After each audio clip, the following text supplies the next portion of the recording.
And Young Buzz, welcome back to the channel where we break down the hottest, the craziest, and the most exciting updates from the K-pop world. Today, we need to talk about a group that is making serious waves with their latest comeback. I'm talking about none other than BOYNEXTDOOR. Yes, you heard that right. BOYNEXTDOOR just dropped their new mini album, No Genre, and within literally hours, they were dominating charts left and right. Like, this is not just a successful comeback, this is an explosive one. On May 13th at 6 p.m. KST, they released No Genre with the title track, I Feel Good, and by midnight, just 6 hours later, they were already topping Bugs's real-time chart and hitting number 5 on Melon's Top 100. That's major. But here's where it gets really wild. All 6 songs from No Genre charted in the top 12 on Melon's Top 100. That's not common, and definitely not easy. Their pre-release If I Say I Love You ranked number 4. I Feel Good came in at number 5, then 123.78 at number 6, Step by Step at number 9, Is That True at number 10, and Next Mistake at number 12. Like, can we just take a moment to appreciate how insane that is? Now let's talk numbers, because this is where I had to pause and go, wait, what? According to Hanteo, they sold over 708,000 copies on the first day. That's not just breaking their own first-day sales record, that's almost breaking their entire first-week record, which was 759,000 copies with their previous mini-album, 1999. I mean, they're basically sprinting to new milestones every time they release something, and it's not just Korea. International fans are clearly showing love too.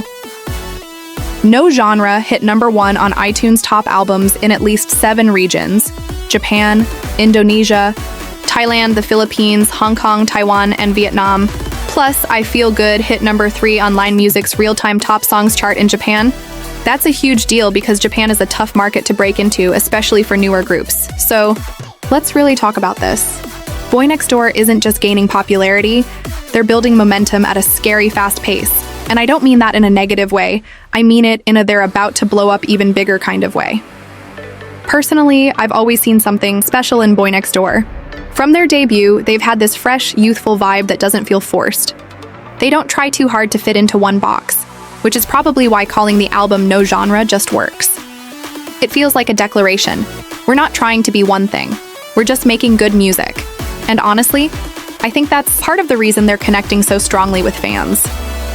K-pop fans today are looking for authenticity. We love great choreography, high production, catchy songs, but we also want to feel something real. And BOYNEXTDOOR delivers that. But now, let me throw the question over to you. What do you think is the secret to BOYNEXTDOOR's rapid success? Is it the music, the visuals, the concept, or maybe the timing of this comeback? And out of the 6 songs from No Genre, which one is on repeat for you right now? Be honest, I know some of you have that one track you've been looping all day. Also, I'm really curious. Do you think BOYNEXTDOOR has the potential to become a 4th-gen leader in K-pop? I know we talk a lot about big names like TXT, Stray Kids, and ATEEZ, but BOYNEXTDOOR is seriously coming for the crown if they keep this up. Let me know in the comments what you think their future looks like. Will they keep climbing at this pace? Or do you think they still need that one big breakout moment to really seal their legacy? Alright, we still have more to break down, so don't go anywhere. Let's get into the next part of this BOYNEXTDOOR comeback and what it might mean for the K-pop landscape. Now, let's dig a little deeper into what this comeback actually means in the bigger picture of K-pop right now. Because BOYNEXTDOOR isn't just making noise. They're shaking up the structure. This whole concept of no genre is honestly such a power move. In an industry that's often super focused on categorizing idols, are they hip-hop? Are they R&B? Are they retro or experimental or cute concept or dark concept? BOYNEXTDOOR just threw that all out the window and said, we'll be everything, or maybe nothing. We'll just be us. That's a bold statement, especially for a group that's still relatively new in the game. And let's not forget, these guys are under Cause Entertainment, which is part of the HYBE family. So there's definitely some expectation, right? I feel like anytime a group comes from a HYBE label, there's this pressure to live up to BTS, TXT, 17, and New Jeans level success. But instead of trying to copy any of those vibes, BOYNEXTDOOR is carving out their own identity. That's probably the smartest move they could make. Musically, I gotta say, this mini album is surprisingly versatile. I Feel Good is just good vibes. It's fun, addictive, perfect for spring and early summer, and the chorus lives in your head rent-free after one listen. But then you get tracks like If I Say I Love You, which hits way more emotional. 12378 is catchy, with a different edge. Step by Step and Is That True have this youthful honesty that feels so relatable, and Next Mistake might be one of their most underrated songs yet. There's no filler here. Each track brings something unique, and that's rare for a mini album, especially from a rookie-ish group.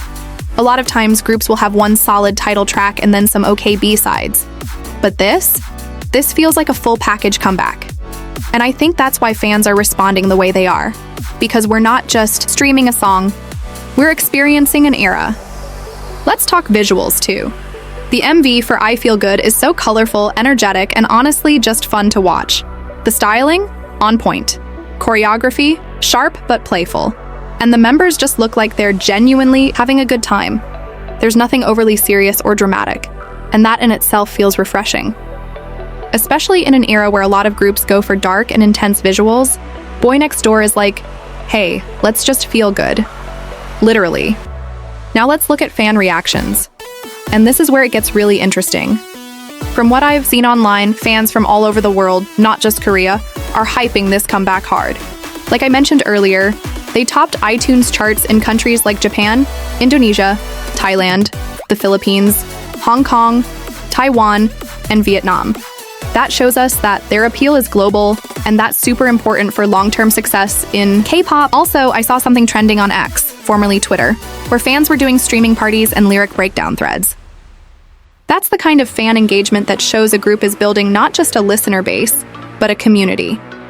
That's how fandoms are born. And once a fandom starts organizing like that, it's game over.